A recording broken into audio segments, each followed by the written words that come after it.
Hey, what's going on everybody? Gamer Geek here, and welcome back to another Flash fan game developer vlog. Today we're talking all about the process I went through while making a boss fight for the game and what's left to work on before the first episode of the game is completely playable. Before we get started though, I just wanted to apologize for the delay in uploads. My schedule got a little crazy with my wife and I being out of town for a while on a family trip, but now that we're back, it's back to our regularly scheduled Flash fan game program. Now be sure to hit that sub button if you haven't already, and the like button too, and let's get started with today's video. Starting off, let's talk about making a boss fight. In episode 1 of the Flash game, we're introduced to Dr. Light, and we get a good fight scene with her at the start of the game to introduce players to the story. The problem I ran into was how to properly implement a boss fight for the character without having it feel too far removed from the show. Being a huge Souls series fan since I was a kid, when I started planning out the boss fight, I found that I was planning out a character more in line with Melania from Elden Ring versus a villain from the Flash. I was thinking of insane movement and combos for a character that never really did anything like that in the series.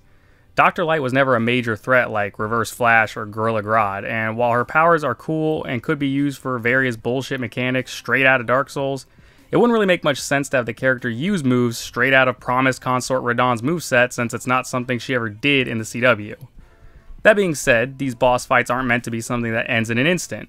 Just because any speedster from the CW, especially Flash and Kid Flash, could and should win any fight pretty much immediately when fighting non-speedsters, that doesn't happen in the CW show. But rather than just giving villains like Dr. Light some bullshit plot armor to make her more of a threat, I figure we can get creative with her abilities and let her really show people what she's capable of. So still taking some inspiration from the Soul series, most bosses will come with two phases. The first phase will be more in line with the show's depiction of the character and their abilities, while the second phase is my excuse to get a little crazy with the powers and attacks. Nothing too crazy, just enough to really let these characters shine in the spotlight a bit. So now that we've talked about the logic behind the boss fights in the game, let's talk about how I went creating this one. I started off with the basics, having Dr. Light chase the player around, making sure she's always facing you, the usual shit. From there, I broke down her phase 1 moveset into several different attacks to make her combos modular in a sense. She has several different actions that can all be strung together in various orders to set up basic combos, combining projectiles and sweeping attacks to mix it up during combat. I had to tweak the timing and the speed of her attacks too, so that she's not impossible to dodge, but she's at least a little challenging to deal with. Aside from combat, I need to make sure that she can also protect herself so the player doesn't just run up on her and beat her down almost instantly with how fast you can move in the game.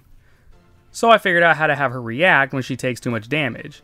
After a couple hits, Dr. Light can react with a counterattack to make sure the player doesn't spam her to death and the fight isn't over as soon as it starts. As of right now, she doesn't actually have an animation for it yet, but I've tested it with just a text prompt for now to make sure it's firing, and it works out really well. For her phase 2, I'm still working on implementing some of the mechanics I'm hoping to add in, like her turning invisible to sneak attack players. I added in a light wave she sends out that damages you if you don't dodge through it, and I'm hoping I can figure out some light constructs that she can send out as stage hazards to really make phase 2 more of a challenge. Again, nothing so crazy that the game is bullshit, but enough to make her fight memorable. But moving on from Dr. Light, what about the rest of episode 1? You read the title, you know what we're talking about. I'm claiming it'll be playable, right? Well, how playable? Very playable, as a matter of fact. Episode 1 is largely focused on setting up the story of the game. The only major fight in episode 1 is the boss battle with Dr. Light, followed by cutscenes to establish the story and take us into episode 2. So once this boss fight is completely done, it's just a matter of dragging in the finished character models for characters like Cisco, Joe, Julian, and Harry, and adding them into the cutscenes. Aside from that, I just need to keep expanding Central City. It's still only a few blocks big right now, so I need to expand it into a full downtown area for the start of the game. But that means you can expect a video very soon showcasing large portions of the city and episode 1 as a completed section of the game. With episode 1 wrapping up, I'm also going to be adding in the pedestrian system as seen in previous versions of the game, as well as vehicle traffic to hopefully breathe a little more life into the city as you run through it. Unfortunately, traffic on the roads and people on the sidewalk might be a little crowded while you're trying to speed by in a flash. I'll go home now. But I'm going to try and keep vehicle traffic to a minimum so that you're not accidentally running into goddamn rush hour traffic while you're going on to your next mission or something in the game. But that's all I have for this video. I hope you guys are excited for everything to come. If everything goes smoothly from here, which it should, then in the next video we'll be showcasing the fully playable episode 1. I hope you guys enjoyed the video, and I'll see you all in the next one.